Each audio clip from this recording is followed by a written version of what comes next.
Jesus new creation ministries ద్వారా ఈ రీతిగా ప్రతిరోజు అనుదిన ఆహారమును మీతో పంచుకోవడానికి దేవుడిస్తున్న కృపను బట్టి దేవునికి ఎనలేని కృతజ్ఞతలు.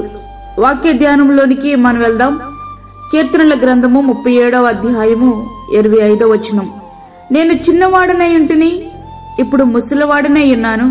ఆయనను నీతిమంతులు విడువబడుట గాని వారి సంతానము భిక్షమెత్తుట గాని నేను చూచి ఉండలేదు. దినమెల్లా వారు దయాళురై అప్పు ఇచ్చుచుందురు, వారి సంతానపు వారు ఆశీర్వదించబడుదురు. దావీదు గారు తన జీవిత కాలమంతా పరిశీలించి తన అనుభవపూర్వకంగా తెలియచేస్తున్న అద్భుతమైన మాట ఇది. ఈ వాక్యమును చదువుతున్నప్పుడు మన జీవితానికి ఇది ఎంతో భరోసా కదా. అవును, నీతిగా జీవించిన వారు కోట్లు సంపాదించగలరేమో గాని కోట్లు పెట్టి కొనదామన్నా దొరకని సమాధానం మాత్రం వారిని వారి సంతానాన్ని వెంటాడుతూనే ఉంటుంది. వారు విడువబడరు, భిక్షమెత్తరు సరికదా, వారే వేరొకరికి అప్పు ఇచ్చేవారుగా ఉంటారట. బైబిల్ గ్రంథం ఇలా స్పష్టంగా మనతో మాట్లాడుతూ ఉంది. నీతిమంతుడు లేడు, ఒక్కడునూ లేడని. రోమిలకు రాసిన పత్రిక 3వ అధ్యాయము 10వ వచనం. కానీ నమ్మువారు ఆయన కృపచేతనే క్రీస్తు యేసునందలి విమోచనము ద్వారా ఉచితముగా నీతిమంతులని తీర్చబడుచున్నారు. రోమిలకు రాసిన పత్రిక 3వ అధ్యాయము 24వ వచనం. ప్రవక్తల శిష్యులలో ఒకని భార్య ప్రవక్త అయిన ఎలీషా గారి వద్దకు వచ్చి తన భర్త చనిపోయాడని, అప్పుల వారు తమ పిల్లలను దాసులుగా కొనుక్కోవడానికి వచ్చారని ఆయనకు తెలియచేసినప్పుడు తన దగ్గరనున్న నూనె కుండతో పొరుగు వారి దగ్గర తెచ్చిన ఖాళీ కుండలను నింపి ఆ నూనెను అమ్మి అప్పు తీర్చి మిగిలిన సొమ్ముతో వారిని బ్రతకమని ఎలీషా గారు చెప్తారు. 2వ రాజుల గ్రంథము 4వ అధ్యాయము 1 నుండి 7 వచనములో ఈ యొక్క దృశ్యము మనకి కనబడుతూ ఉంటది. వారి తండ్రి అప్పు చేసి చనిపోవడం చాలా బాధాకరమైన విషయమే.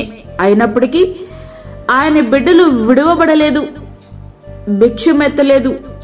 తత్ఫలితంగా అద్భుతంగా దేవుడు వారిని పోషించాడు. ప్రియా స్నేహితుడా, వాక్యమంటినటువంటి ప్రియా దేవుని బిడ్డ, తల్లిదండ్రులంగా మనము నీతిమంతులుగా జీవిస్తే అది మనకే కాదు, మన బిడ్డలకు ఆశీర్వాదకరమే. బిడ్డలు ఆశీర్వాదకరమైన జీవితాలు జీవించాలని కోరుకొనని తల్లిదండ్రులు ఎవ్వరూ మనకి కనబడరు. అయితే వారి యొక్క ఆశీర్వాదకరమైన జీవితానికి మన నీతివంతమైన జీవితమే పునాది. కనుక ప్రియమైనటువంటి దేవుని బిడ్డ, దేవునికి ఇష్టంగా నీతిమంతులంగా దేవుని కృపను వెంబడించేవారుగా మనం జీవిద్దాం.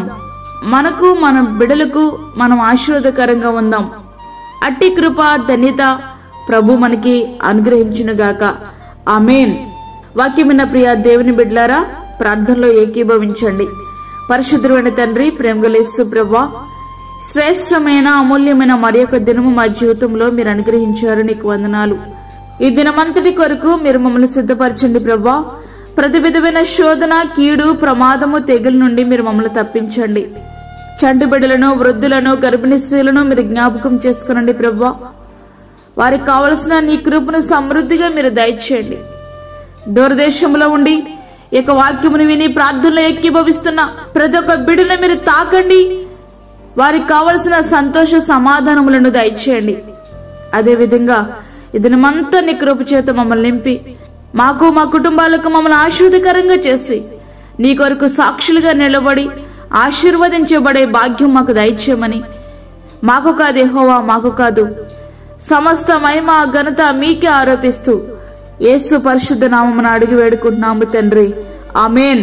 ఈ యొక్క వర్తమానములు ప్రతి దినము పంపించబడతా ఉన్నాయి. ఈ యొక్క వర్తమానములను మీ బంధువులకు, మీ స్నేహితులకు షేర్ చేయండి. దేవుని పనిలో మీరు కూడా పాలిభాగస్తులు కండి. అదేవిధంగా మీ ప్రార్థన అవసరతలు మాకు తెలియచేయండి. మా ఫోన్ నంబర్ 9177377559. దేవుడు మిమ్మును, మీ కుటుంబమును దీవించునుగాక. ఆమేన్. దేవుని సేవలో మీ సహోదరి అన్నమణి సాల్మన్.